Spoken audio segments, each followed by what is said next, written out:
आज आता आपल्या पुढे एक पंढरीचे वारकरी यांची मुलाखत आपल्याला घ्यायची आहे. त्यांचं नाव आहे मोहन शंकर जाधव. वामन शंकर जाधव हे त्यांचं नाव आहे. आणि ते धाराशिव जिल्ह्यामधील आहेत.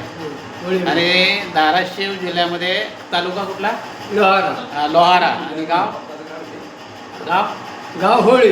गाव होळी इथले ते रहिवासी आहेत. आणि त्यांची मी म्हणजे मला ते गाथा मंदिरामध्ये ते मला भेटले. आणि त्यांनी आता ज्ञानेश्वर महाराज कदम जे छोटे माऊली आहेत त्यांनी जे मोठे सप्ते केले म्हणजे नाशिक जिल्ह्यापासून सुरुवात केली बरस फाट्यावरून. तिथून हे बाबा प्रत्येक सप्त्यामध्ये त्यांची 8 दिवस उपस्थिती होती. आत्ताच लातूरमध्ये सप्ताह झाला, त्या सप्ताहालाही बाबा होते तिथे. विशेष म्हणजे काही ठिकाणी त्यांनी म्हणजे शर्ट म्हणजे उघडेच बसायचे ते याच्यामध्ये कीर्तनामध्ये. आणि त्यांचे जे टिपण त्यांनी केलेलं आहे म्हणजे प्रत्येक कीर्तनाचे टिपण त्यांच्याकडे आहे. तर त्यांना म्हणजे मी त्यांना बघितलं आणि मला असं वाटलं की त्यांची छोटेखानी आपण मुलाखत घ्यावी, जेणेकरून आपल्याला जो परमार्थ आहे निस्वार्थ परमार्थ त्याची लोकांना जाणीव व्हावी. या हेतूने मी त्यांना म्हणजे असं मला वाटलं की त्यांची मुलाखत घ्यावी म्हणून. आता प्रथम महाराज तुमचं पूर्ण नाव पत्ता वगैरे सांगा आणि तुमचं जन्म ठिकाण सांगा आणि जन्मतारीख आता सध्या वय किती हे पण सांगा. बोला. माझं नाव वामन शंकर जाधव, गाव माझं होळी, तालुका लोहारा, जिल्हा धाराशिव. येथे या होळीमध्ये माझा जन्म झालेला आहे. आणि आज माझं वय आज 83 वर्ष संपलेलं आहे. आणि यापुढे अजून मी प्रत्येक सप्त्यामध्ये मी आज पताका घेऊन नाचत आहे. हेच ज्या माझ्या काय की देवाची कृपा, अजून मला कोणताही आजार नाही. फक्त हरिनामाचं एकच तत्व पथ्य मी पाळलो आहे. पथ्यनाम विठोबाचे हेच वारकरी संप्रदायाचं ब्रीद आहे. आणि या शरीराचं संत कृपा झाली, इमारत फळा आली. कोणती इमारत? हे आपलं शरीर, हे आयुष्य हेच इमारत आहे. आणि ही इमारत जर टिपायची असेल तर संतांच्या संगतीशिवाय इतर कोणताही मार्ग घडणार नाही. पथ्यनाम विठोबाचे हेच पथ्य पाळलं पाहिजे. डॉक्टर रोगाची तपासणी करतो, औषध देतो, पण पथ्य सांगतो. आणि पथ्य जर नाही सांगितलं तर त्या औषधाचा परिणाम होत नाही. तसं संतांनी जे पथ्य सांगितलं ते पथ्य जर पाळला तर या आपल्या आयुष्याचं सार्थक होतंय. ही संत कृपा झाली, इमारत फळ आली. हेच आज भाग्य मी आज समजतो. अच्छा अच्छा, बरोबर. महाराज मला सांगा, तुम्ही माळ कधी घातली आणि कोणाकडून घातली? माळ मी देहूकराच्या हातून 1991ला या विजेच्या सोहळ्यामध्येच मी माझी माळ घातलेली आहे. तेव्हापासून मी या परमार्थाच्या नादी आहे. सर्व वास्कर महाराजांच्या फडामध्ये मी राहतो. सर्व तीर्थयात्रा केलेली आहे. 4 धाम 12 ज्योतिर्लिंग मी पूर्ण केलेलं आहे. आणि संतांचे कुंभमेळे सुद्धा, प्रयागराजचे 3 कुंभमेळे माझ्या या आयुष्यात घडलं. हेच मला माझं संतांची कृपा झाली, हेच मला भाग्य वाटतंय. मी प्रत्येक देहूकार वास्कर या सर्वांच्या फडामध्ये मी प्रत्येक पैठण यात्रा करतो. देहू आळंदी यात्रा, आषाढी कार्तिकी या सर्व सोहळ्यामध्ये मी या सर्व महाराजांच्या दिंडीमध्ये सर्व महाराजांची सुद्धा मला ओळखतात. हेच मला समज. आळंदी पंढरपूरची वारी करतात. हां, ती कुठल्या दिंडीमधून करतात? देहूकराच्या दिंडीमध्ये. किती म्हणजे माऊलीच्या रथाच्या मागे का पुढे? नाही, तुकाराम महाराजांबरोबर. हां, तुकाराम महाराजांच्या ह्याच्यामध्ये मी दिंडीमध्ये. किती क्रमांकामध्ये करतात? किती क्रमांकामध्ये असते? 7 क्रमांक. 7 रथाच्या मागे? हां, नाही मरो रथाच्या पुढे. हां, रथाच्या पुढे 7 क्रमांक. कधीपासून तुम्ही वारीला लागले? वारीला मी आता 2003 पासून. 2003 पासून ते आतापर्यंत बरोबर. वारी. हां, महिनावारी पंढरपूरची करतो आणि गुरुवाकाकाचं तीर्थ आमच्या जवळ आहे हा. आणि त्या ठिकाणी मी वारी करतो. महिन्याची वारी हा, महिन्याची वारी ओके. ठीक आहे ठीक आहे. आणि तुम्ही आता तुम्हाला मुलं बाळ वगैरे हा. कसं काय मुलगा आहे इथं पुण्यामध्ये काम करतो अच्छा. किती आणि मुलं आहेत तुम्हाला? 3 मुलं आणि आहेत, मुली? 1 मुलगी आहे. एक मुलगी. मुलगी तिथं मुलीचा म्हणजे माझा जावई मिलिटरीमॅन आहे अच्छा. आणि सर्व ठीक आहे. हो. मुलं सुद्धा शेती करतात आणि मी कोणत्याही कारणासाठी मी तीर्थयात्रा करीतच फिरतो, गावात राहत नाही, सप्ते करीत हिंडतो. अच्छा त्यामुळे 12 महिने बाहेरच 12 महिने बाहेर आहे. कधी अच्छा. तर गावी जातो, नसलं तर सप्ते करतो. माझ्या तुमचे मी मंडळ- वह्या जे लिहिलेल्या आता एक हा. मला सांगतो हा. तुम्हाला मुख्य हा. तेव्हापासून मी 1975 पासून ज्यावेळेस माळ घातलो त्यावेळेस धोंडा महाराज देगलूरकरचे प्रवचन माझ्याजवळ आहे, वास्कर महाराजांचे कीर्तनं माझ्याजवळ आहेत आणि त्या सर्व संतांच्या आता या 25 वह्या मी पूर्ण भरलेल्या आहे. सर्व प्रत्येक महाराजांनी माझ्या वह्या बघतात, मी महाराजांसुद्धा वह्या दाखवतो. हां अशा आपली म्हणजे प्रत्येक तुम्हाला पूर्ण. तुम्हाला असं वाटतं का बुवा तुमच्या ज्या वया आहेत हां त्याचं संकलन पुढे छपाईच्या स्वरूपात व्हावं असं तुम्हाला वाटतं? वाटतंय अच्छा. पण तर अजून मी कुणाच्या समोर बातमी दिलेलं नाही. अच्छा. आणि जर त्याची जर कोणत्या ठिकाणी करायचं असतं हे जर मला माहीत झालं तर मी ते वह्या आणून देतो. बरं महाराजांची इच्छा आहे हां की कुठल्या कोण चांगला म्हणजे अभ्यासू जर का मिळेल हां आणि तो या वयाचं संकलन करून छपाई करू शकतो. हो. मग त्यांचं काही म्हणजे संपूर्ण अधिकार त्याला देणार आहे. हां द्या. अच्छा अच्छा. म्हणजे जे काही त्यांनी काय थोर मोठ्यांचं त्यांनी ऐकलेलं आहे हां आणि ते श्रवण त्यांनी हां. टिपण केलेलं आहे होय आणि ते टिपण जर का योग्य रीतीने आपण जर का पुस्तका स्वरूपात हां, असं दिलं हां म्हणजे आता कसे आहे त्या वयामध्ये त्यांचे अक्षर आहे काही समजणार नाही हां पण ते आता समजा हयात आहेत हां. आणि कोणाला असं वाटलं की कोणाला ते पब्लिकेशन करावं तर त्यासाठी आपण महाराजांचा संपर्क साधू शकता आपण कारण त्याला त्यांचे काही ना नाही आहे ते विनामूल्य ते तुम्हाला देऊ शकतात आहे की नाही? माझे महाराज चंद्रशेखर महाराज देगलूरकरांचे आहे बघा. अच्छा अच्छा. जयवंत महाराज बोधलेकरांचे आहेत, बरोबर. वास्करांकरांचे आहेत, विठ्ठल महाराज वास्कर हां त्यांचे आहेत. प्रत्येक जितकी महाराजांची कीर्तनं सप्त्यामध्ये आहेत हां. अशा सप्त्यात पूर्ण महाराजांची नावं आहेत आणि त्यांची सर्व लिखाण माझ्याजवळ आहे. बरं तुम्ही काय स्वतःची काय साधना केली असं म्हणजे हरिपाठ म्हणजे कसं तुम्ही समजा सकाळी किती वाजता उठता हां कशी काय परमार्थ साधना? मला झोपी मी पहाटे 4 पासून लागतो. संध्याकाळी मला 2 तास 3 तासच झोप लागते. मी रात्रभर सुद्धा मला काही झोप लागत नाही, दिवसा सुद्धा काही नाही. अन्नाची मला काळजी नाही. 2-2 दिवस मी उपाशी राहू शकतो. हां फक्त भगवताचं नाव हां बघा हेच मला पत्ते आहे. हां दुसरं काय. विठोबाचे नाव हां हां घेई घेई माझे वाचे गोड नाम म्हणून विठोबाची. हां म्हणजे नामस्मरण करता बघ हेच बाकी सकाळी काही काकडा वगैरे स्वतः हां म्हणतात काकडा करतो. हां. सर्व संतांचे ते भोपाळ्या सगळं मला पाठ आहे. पाठ. हिंदी सुद्धा ते चरित्र सुद्धा मला धामणगाव बोधलेकरांचे हां. चरित्र हां. नामदेव महाराजचे हिंदीमध्ये चरित्र केलेलं आहे नामदेव गाच्यामध्ये. अच्छा. ते चरित्र असे 2-3 चरित्र सुद्धा मी मुखोद्गत म्हणून दाखवणार आहे.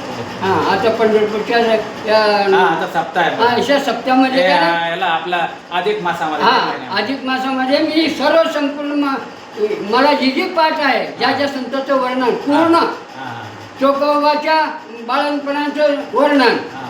ते आणखीन अशी 2-4 मला ते पूर्ण पाठ आहे.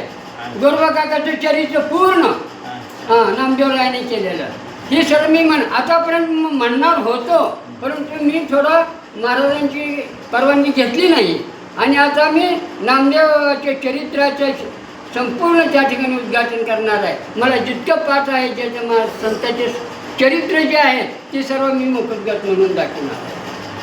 बरं तुम्ही सुरुवातीचा जो तुमचा तरुणपणाचा काळ होता हो त्या काळामध्ये म्हणजे तुम्ही लवकर परमार्थाला लागले नाही हां थोडा उशीर झाला हां तर मग तुमचं उपजीविकेचं काय साधन होतं अगोदर अगोदरचं काय म्हणजे लग्नाच्या काळात अगोदर 2 गाई हां. 2 म्हशी हां. अशी जनावरं माझ्या राखण्याचं काम माझं होतं आणि दुसरा भाऊ शेती करत होता. 20 एकर शेती होती. पण मला काय वाटत होतं ते रात्रंदिवस जनावरं चारणं म्हणजे मला बसता सुद्धा येत नव्हते, ती जनावरं बसूच देत नव्हती. मग मला काय आणि सत्य महाराजांनी त्यावेळेस ज्ञानेश्वर महाराजांच्या सप्तशताब्दी 1975ला झाली आणि त्यांनी 7 सप्ते करायचं ठरवलं. मी ठरवलो की ही जनावर सांभाळण्यापेक्षा सप्त्यात गेलं तर माझं काम संपतंय. म्हणून मी त्या नादानं ह्या नादाला भिवून जनावराच्या भीतीला वाहून मी नामस्मरणात संगतीला लागलो आणि त्याचीच गोडी मला लागली की गोविंद गोविंद काया मनासहित पाठी काया असं मला स्वरूप घडलंय. तेव्हापासून मी परमार्थाच्या नाही. म्हणजे 75 सालापासून जनावर काय केले नाही, विकून टाकले नाही, दुसरं नाही, त्यांनी सांभाळत बसले. मी गेल्यानंतर त्यांनी सांभाळणार. हां, म्हणजे संपूर्ण प्रपंचातून काढून घेतलं. काढून घेऊ हे तुम्हाला मुलं जेव्हा करते झाले हां मुलांच्या अंगावर प्रपंच ठेवला सांगा. आणि संपूर्ण तुम्ही देवाला वाहून गेला. हां हां फक्त आता गेल्या 2025ला पुण्याला कुणाला सुद्धा जाता आलं नाही म्हणते. हां, पण मी 2 वेळा आठवड्यात 2 वेळा पुण्याला करून आलो प्रयागराज. आणि पूर्वी 2006ला एक झाला पुण्याला, 2019ला एक झाला, त्यासुद्धा गेलो. आणि राम मंदिर सुद्धा यावर्षी नवीन राम मंदिर सुद्धा पाहून आले. जुन्या वेळेला पण गेले आणि जुना होता तेव्हा पण बघितले, त्यावेळेस गेलो. आणि आता नवीन झालं नवीन झालेलं बघायला. मग काय काय ठिकाणी तुम्ही बोलले की 12 ज्योतिर्लिंग झाले, 4 धाम झाले, आणखी पुढे पुढे फिरले भारतामध्ये बघा. भारतामध्ये द्वारका, गंगासागर, जगन्नाथपुरी, रामेश्वर, बद्रीनाथ, केदारनाथ, वैष्णवदेवी ही सर्व करून आतले देहू, मथुरा, गोकुळ, वृंदावन हे तर खिडकीवरच आहे. हे सर्व बऱ्यापैकी तीर्थयात्रा केली. हां, तीर्थयात्रा बहुतेक संपूर्ण भारत. आता हा सप्ताह झाला समजा देऊचा तुकाराम बेसचा, तर मग पुढे पैठणला जाणार का तुम्ही? पैठणला नाथषष्ठीला जाता का तुम्ही? नाही, नाशिकला जरा गावाकडे म्हणजे कोर्टाची तारीख. अच्छा अच्छा अच्छा. नाही तर तुम्ही गेल्या आणि पुढे 2दा केलं मी नाथषष्ठी केलं. भास्कर महाराजांच्या दिंडीत पैठणची केलं. बरं, तुम्ही मोठमोठ्या महात्म्याचे जे धुंडा महाराजांचं पण प्रवचन आहे. हां, पुढे ऐकलं तुम्ही? हां, पुढे ऐकलं धुंडा महाराजांचं? हां, बार्शीला भगवान मंदिर त्या ठिकाणी सप्ताह केलेले होते. बार्शीच्या ठिकाणी ज्ञानेश्वरीचे प्रवचन आहे. हां, कीर्तन पण त्यांचे आहे. हां. बरं, मामासाहेब दांडेकरांना भेटले होते? मामासाहेब दांडेकरांना नाही भेटले. नाही, त्यांचे परिचय नाही, म्हणजे बघितले नाही. आम्हाला इतकं माहिती नव्हतं. एवढं माहिती नव्हतं, पण धुंडा महाराजांना चांगला परिचय. हां, धुंडा महाराजांच्या परिचय. आता जे त्यांचे वंशीचे ती सुद्धा आता त्यांची कीर्तनात मी हमेशा. बरोबर. मग त्यांचे चिरंजीव होते बघा भानुदास महाराज, हां, त्यांचं ऐकलं होतं? त्यांचं नाही, आता त्यांचे नातू आहेत का? त्यांचे मुलं वगैरे. हां, त्यांचे चैतन्य महाराज आणि चंद्रशेखर महाराज यांची माझं कीर्तन आहे. हां, मग तुम्ही सकाळी काकडा झाला आपला, त्यानंतर मग हरिपाठ म्हणता. सकाळी दररोज हरिपाठ म्हणतात? नाही, हरिपाठ 5 वाजता म्हणतात. 5 वाजता संध्याकाळी म्हणतात. कुठल्या एक दोन्ही म्हणतात की ज्ञानोबारायांचंच म्हणतात आणि एकनाथ महाराज? दोन्ही हरिपाठ पाठ आहेत का? हो, पाठ दोन्ही हरिपाठ. ज्ञानोबारायांचे किती आहेत अभंग हरिपाठ? 27 आहे. 27. आणि एकनाथ महाराजांचे? आता ते मी का मापलं नाही, पण तो पूर्ण. बरं, एकनाथ महाराजांचे 25 आहेत. असं आहे, ते संख्या मापलं नाही. त्यांचे 25 आहेत. म्हणजे कसं आहे का, ज्ञानोबारायांचं कसं आहे, पहिले 9 झाले तर आपण रामकृष्ण, नंतर 9 झाले तर विठोबा रुक्माई, आणि नंतर समाप्ती होते. एकनाथ महाराजांचे 2च आहे. नाही, एकनाथ महाराजांचं असं आहे की पहिले 9 म्हणायचे, आणि नंतर मग 8, आणि नंतर परत 8.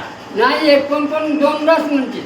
नाही, पण त्याच्या म्हणण्याची पद्धत तुम्हाला पद्धत पहिलं झालं ना, पहिला सुरू केलं की 9 झाले की रामकृष्ण आहे, नंतर 8 झाले की विठोबा रुक्माई, आणि नंतर मग त्याचं समाप्ती होते. तर ते 25 आणि 27 असे 52 अभंग हरिपाठाचे. आता जसं पंचरत्न हरिपाठ असतो, पण पंचरत्न आपण नाही म्हणत 5 जणांचे, पण कमीत कमी 2 हरिपाठ वारकऱ्याला म्हणलंच पाहिजे. हां, एक ज्ञानोबारायांचा आणि एक नाथ महाराजांचा. अच्छा अच्छा, म्हणजे ते दोन्ही म्हणतात तुम्ही. बरं, काही थोडं वाचन ज्ञानेश्वरीचं करता का तुम्ही? दररोज वाचन करता का ज्ञानेश्वरीचं? हां, ज्ञानेश्वरी गाथा दररोज वाचता? हां, किती काय काय नियमाने वाचता? किती काय वाचता म्हणजे कसं वाचता? कसं पारायण टाईप करता? म्हणजे पारायण नाही, हां. जिथपर्यंत सुरू केलं त्याच्या पुढचीच पुढचे किती किती वाचता? कोणते 2-3 अभंग जे म्हणायचे हां. किंवा ओव्या म्हणायच्या. ओव्या असं समजा आज एक पान वाचलं, हां, एक पान वाचलं की ते खून मारायचं. खून ठेवायचे, हां. दुसऱ्याशी परत वाचायचं. अच्छा. म्हणजे असं पारायण कंटिन्यू करता, हां. जेवढं होईल तेवढं. तेवढे तर हे अंदाजे सप्त्यामध्ये पण पारायणाला बसतात? नाही सप्त्यामध्ये पारायणाला नाही बसत? नाही, मला फक्त ऐकायचं पाहिजे. अच्छा. मी म्हणलेलं जी पाठ आहे हां. त्या पाठाचा एकाही शब्द जर मग कानावर पडला की त्या अभंग आठवतो, आणि वाचत जर बसलं हां. तर ते ध्यानात राहते, अच्छा. पुढचं जाते. ते बराबर बोलतात. हां, मग तुम्ही काय करता? फक्त ऐकतात ऐकणार श्रवण आणि त्या ऐकण्यामध्ये तो अभंग तुमच्या पाठ असेल पाठ असतो. तर तो तुम्ही पुढे म्हणता. पुढं, हां. म्हणजे त्याच्या मग- म्हणून मला प्रमाण पाठ होते. हां. महाराजांनी सांगितल्या अगोदर हां. ते प्रमाण निघालं हां. की माझी हालत सुरू होते. असं आहे. म्हणजे तुम्ही नित्यनेम वगैरे व्यवस्थित करता. रात्री झोपायला किती वाजता तुमचा झोप करता? 10च्या 11च्या पुढून माझे 10च्या नंतर झोप. हां, जेवण दोन्ही टाइम दोन करता? टाइम. किती सकाळी किती वाजता? हां, सकाळी 11 होईपर्यंत मी अच्छा. काय माझी मध्ये काय नाश्ता वगैरे नाही, काहीच नाही. डायरेक्ट जेवण आहे? मला चालतच नाही. अच्छा, 11 वाजता जेवण. 11-12 जेवलं. संध्याकाळचं किती वाजता? एकेका दिवशी जर एक टाइम जरी मिळाला हां. तरी चालते मला. नाही, संध्याकाळी किती वाजता जेवता? संध्याकाळी 8च्या पुढे 8च्या आसपास. असं म्हणजे दिनचर्या तुमच्या. हां, आणि माझं एक तुम्हाला सांगतो, हां. कोणत्या दिवशी शनिवार आणि एकादशी माझं व्रत आहे. शनिवार आहे. शनिवारी आणि एकादशी. एकादशी. एकादशी शुक्रवार आली, हां. शुक्रवार एक येतो हां. उपवास. हां. शनिवार आला, शनिवारी उपवास आला, हां. आणि रविवारी एखाद्या सोमवारचे ते काय फाल्गुन पंचमी म्हणले, हां. 3 दिवस मी उपवास झाला. म्हणजे निराकार. निराकार असं होत आहे एक वेळेस. हां, 3 दिवस तरीच मला काय भूक लागत नाही, माझे काय कमी होत. आता इतक्या प्रवासात मी 2 दिवस रेल्वे झोपणं, तिथं जाणे येणे त्या डब्यातच. अच्छा. मग जेवणाची व्यवस्था ती डब्यात चुकली तरी मला काय होती 2 दिवस. कलकत्त्याहून थेट इथं चाळीसगावहून बसलो की कलकत्त्यालाच उतरलो. 2 दिवस 1 रात्र. पण असं काही भेटत असेल ना तुम्हाला, कोणातरी देव कोणातरी रूपाने तुम्हाला देत हां, असेल भेटत असतात, भेटतो म्हणूनच मला त्याचा अनुभव येतो. काय पण असा हे- एखादा काय अनुभव तुमचा? नाही, आपल्याला कोणतं संकट जर आलं हां. तर तिथून पार पडतो, अच्छा. अशी घटना घडली. म्हणजे तुम्हाला ते तो टप्पा पार केला जातो. आलं. मग घटना घडलेली सांगतो. एक नदीत जायचं होतं, पलीकडे जायचं होतं. पूर आलेला होता भरपूर. मग आम्हाला माहिती होतं की नदीचं पाणी ओढत नाही, म्हणून आपण जावं मधून, ही माझी भावना होती. चाललो होतो, दिवस मावळाची टाईम होता. तिकडून एक म्हातारा आलं. म्हातारा, हे मरशील जाऊ नको. मरशील म्हणला. भेटी निर्माण झाली, बाहेर आलो, माघारी फिरलो. मग थोडं अंतर मागे गेलो, बघितलं तर माणूस दिसत नाही. मग मला काहीच वाटलं नाही. पुन्हा मग मला आठवण झाली, बाबा कुणीतरी भेटलं की मरणातून वाचविलं. आणखी एक बद्रीनाथला चाललो होतो. दोन एक मनुष्य होतं माझ्यासोबत, माझ्यासारखाच होता तोही. दोघं चाललो होतो आणि जाताना तिथं वल्ली पडली होती पाला. इतका हिरवागार होता, आता मी खावं असं माझी इच्छा होती. आणि आमचं भाषण का चाललं होतं, इथं जी वनस्पती आहे ती संजीवनी वनस्पती आहे, जिवंत करणारी वनस्पती असते, असं वर्णन मी कीर्तनात ऐकलेलं. मला ती खावं वाटलं आणि असं हात वाकून खाली थोडं उचलायची माझी इच्छा होती. तेवढं ती म्हणते मरशील, मरेगा, हात लगाया हो जाहीर आहे. मग आम्ही दोघं पुढे गेलो. तसं म्हणजे प्रत्येक वेळी मनुष्याच्या रूपाने तुम्हाला मला हे दोन घटना घडलेल्या. मी काही शपथ घेऊन सांगतो, मी काय विनोद म्हणून सांगत नाही काय. असे मला दोन घटना घडल्या, तेच मला असे.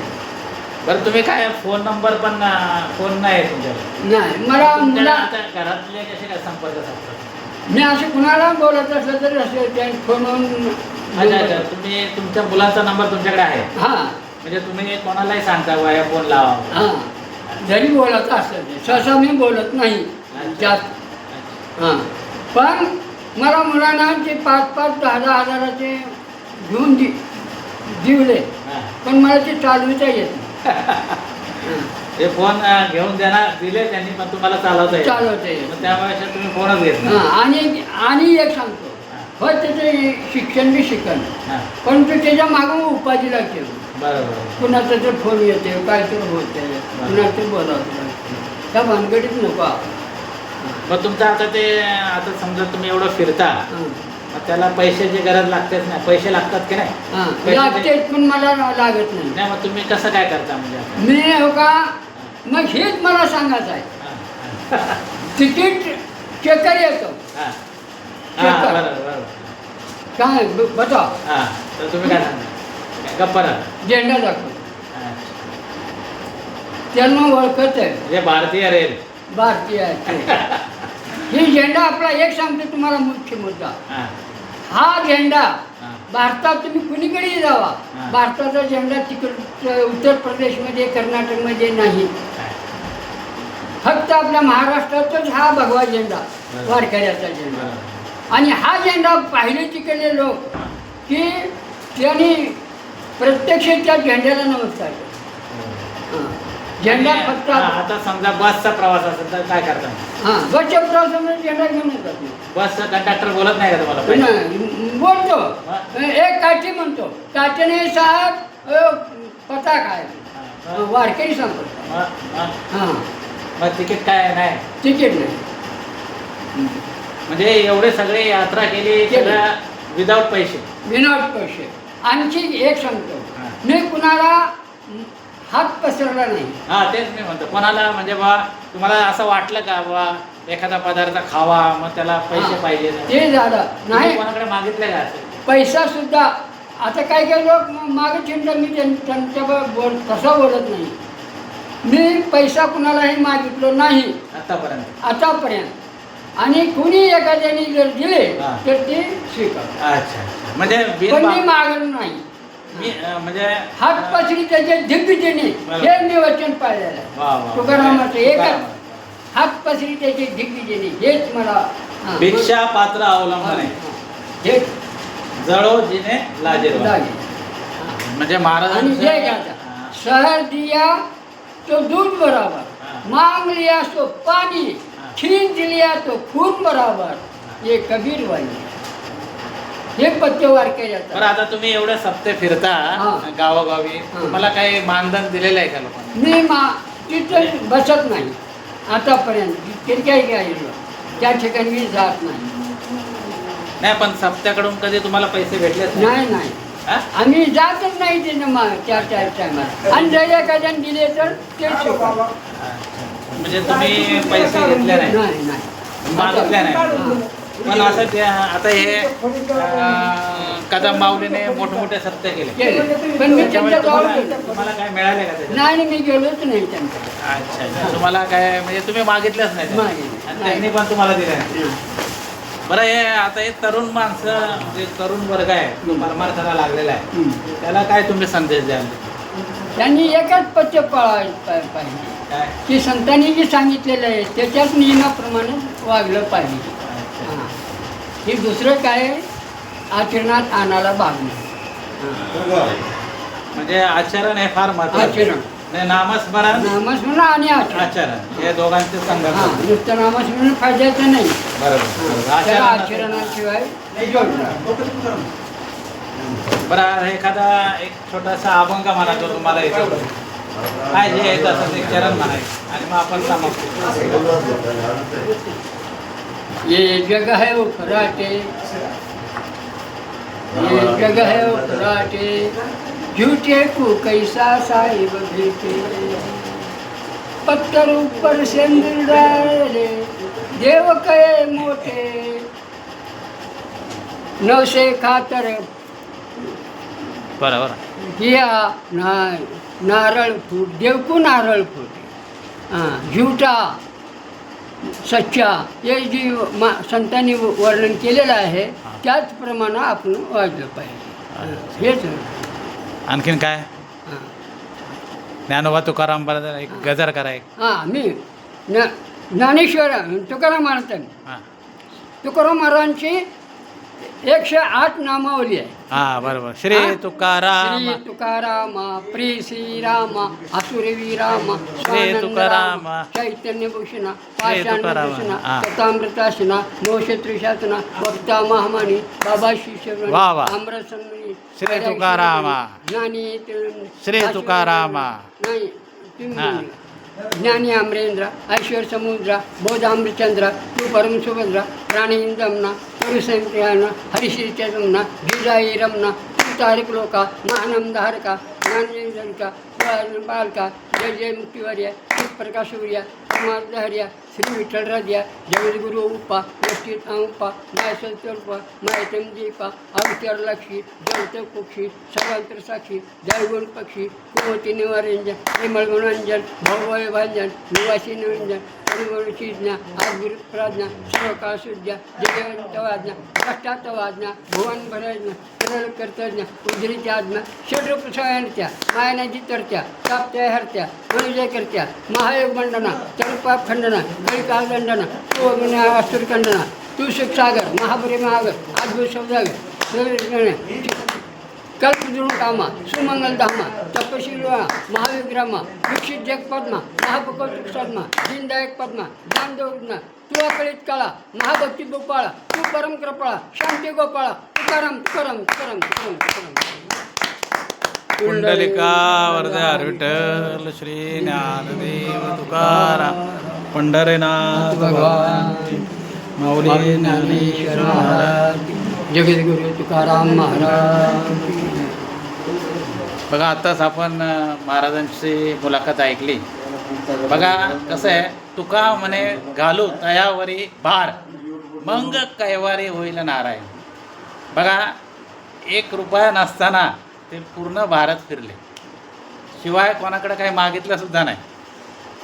हां म्हणजे बघा ज्याचं कोणी नसतं त्याचं भगवंत असतं. हे या वारकऱ्याकडे बघून आपल्याला निश्चितच कल्पना आपल्याला आली असेल. म्हणूनच संतांनी काय म्हटलं माहिती काय, होय होय वारकरी आणि पाये पाये रे पंढरी. म्हणजे पहिल्यांदा वारकरी व्हायला पाहिजे आणि मग पंढरी बघितली पाहिजे. वासावी ज्ञानेश्वरी आणि डोळा पाहावी पंढरी. म्हणजे बघा महाराज तुमचं शिक्षण काय झालं? 9वी. अच्छा 9वीपर्यंत त्यांचं शिक्षण झालेलं आहे आणि प्रत्येक कीर्तनाचे टिपणं त्यांच्याकडे आहेत. म्हणजे त्यांनी जो ठेवा म्हणजे आतापर्यंत त्यांनी 25 वह्या त्यांनी लिहिलेल्या आहेत.